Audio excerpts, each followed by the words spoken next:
Tere, kallid sõbrad! Tahtsin teile ühte asja ütelda.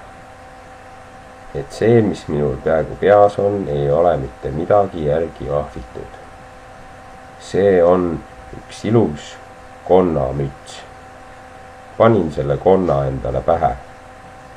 Sellepärast, et ma tahan minna pildistama ja fotografeerima konnakulleseid.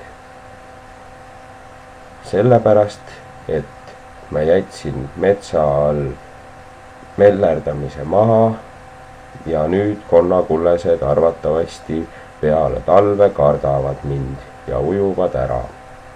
Sellepärast on mul nüüd selline müts, et nad arvavad, et mina olen konnaema, kes neile tuleb süüa tooma.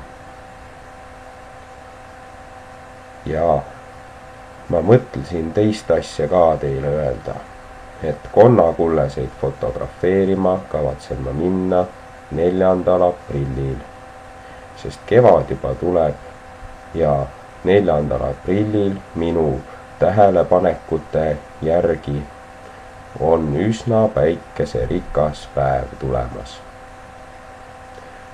Ja seetõttu kavatsen ma siis minna fotografeerima konnakulleseid selle mütsiga. Ma tänan, kallid sõbrad!